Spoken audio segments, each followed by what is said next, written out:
If you're investing right now but still have high-interest credit card debt, I am going to be blunt. You're probably getting poorer, not richer. The average credit card interest rate is 22. That means every dollar you invest is fighting a losing battle. I'm not judging. I've been there. I was investing, reading all the books, doing everything right. But my net worth barely moved. Only when I looked at the order I was doing things did it finally click. Trying to earn 8 or 10% in the market while paying 22 in interest is like running up an escalator that's going down. Today, I am going to show you the exact order you should invest your money so you actually build wealth instead of spinning your wheels. There is a proven path to fix this whole thing. Here's our game plan. We're going to tackle that leaky bucket problem and show you how to build a rock-solid financial foundation. Then we'll get into the fun stuff, capturing the free money, diving deep into the tax optimization zone, and what to do when you hit the investing Wild West. And finally, we'll bring it all home to define your path to wealth. Let's get into it. All right, first things first. The very first step on this journey has nothing to do with picking hot stocks. It's all about building a solid foundation. I mean, you wouldn't build a house on quicksand, right? So why would you build your financial future on it?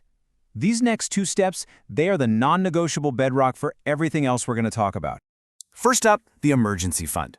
This isn't just rainy day money. No, this is your psychological safety net.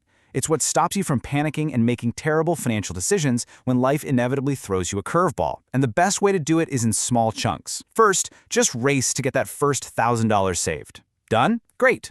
Now, build it up to 1 full month of your living expenses. From there, you can slowly and steadily grow it to a comfortable 3 to 6 month cushion.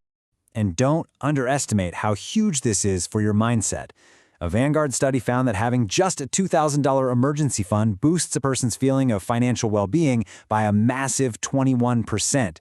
See, it's not just about the money itself, it's about the peace of mind. That peace of mind is what gives you the power to stick to your long-term plan without freaking out. Okay, once that initial emergency fund is in place, it is time to go to war with the second foundational piece, high-interest debt. The source we're looking at calls this financial cancer, and honestly, that's the perfect term for it. We're talking about anything with an interest rate over, say, 8%. This stuff is actively destroying your wealth way faster than your investments can possibly build it. Now, you've probably heard of 2 ways to do this. There's the debt snowball, where you pay off the smallest debt first to get those quick psychological wins. It feels good. But then there's the debt avalanche. This is where you target the debt with the highest interest rate first. And this is the most powerful. Think about it. Paying off a 22% credit card is like getting a guaranteed, risk-free 22% return on your money. You can't beat that. Mathematically, the avalanche will always save you the most money. Okay, so the rule is clear. Pay off high-interest debt before you start investing heavily, right? Well, there is one major exception to that rule. There is one investment that is so good, so unbelievably powerful, that it's actually worth pausing your debt repayment for. And that one exception is your employer's retirement match. Why? Well, because it's basically a guaranteed 100% return on your money instantly. You put in $1, they put in $1. That's a 100% return. You are not going to find another investment like that anywhere on planet Earth. It is, quite literally, free money. Here's the best way to think about it. Imagine you saw a $20 bill just sitting on the ground, and your boss walks by and says, "Hey, if you just bend over and pick that up, I'll give you another 20. You'd do it in a heartbeat, right? Of course you would. Well, ignoring your employer match is the financial equivalent of just walking right past that money. So, the move is, contribute just enough to your 401k to get the full match, then immediately go back to crushing that debt. Quick note. Fixing the order of my money completely changed things. I used to pile into investments while my debt dragged me down. Once I got the sequence right, everything just clicked. All right, so your foundation is solid, you've plugged the leaks, and you're grabbing all that free money from your employer. Now we enter what I call the tax optimization zone. This is where things get really fun. This is where you strategically use special accounts to let your money grow way faster by basically making the government your investing partner instead of your opponent. So, after you're getting that full 401k match, the very next move is to open and max out an IRA. And the reason is simple. Your typical 401k is kind of like a vending machine. You've got, maybe a dozen options, and a lot of them are kind of expensive. An IRA, on the other hand, is like a giant supermarket of investments. You have thousands of choices, usually with way lower fees. That control and choice means more of your money actually stays in your pocket, working for you. Now, inside these accounts, you've got a big choice: Roth or traditional. It really just boils down to one simple question. Do you want to pay taxes now, or do you want to pay them later? With a Roth account, you pay taxes on the money today, but then all your withdrawals in retirement are 100% tax-free.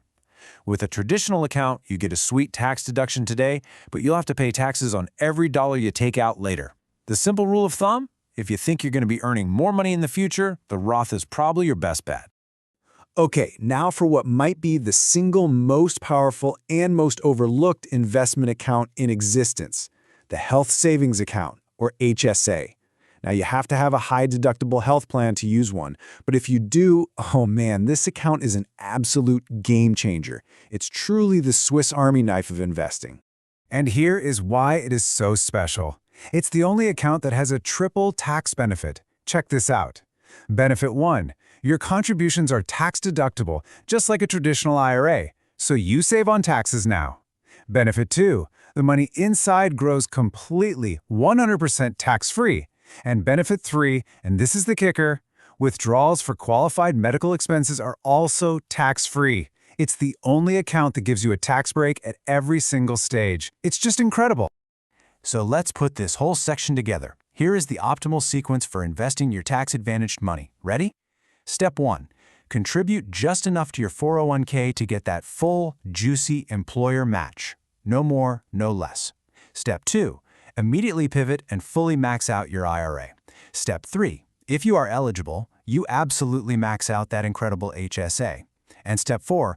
Only then, with any money you have left over to invest, do you go back to your 401k and fill it up to the legal limit. That's the order. Now look, if you've actually managed to max out all of those tax-advantaged accounts, seriously, take a bow. You are already way ahead of most people in the country. It's only now that we finally arrive at the last frontier, the place where most people mistakenly start their journey, the regular, taxable brokerage account. This is the Wild West of investing. And this chart shows you exactly why this account comes last in our sequence. It's a little concept called tax drag.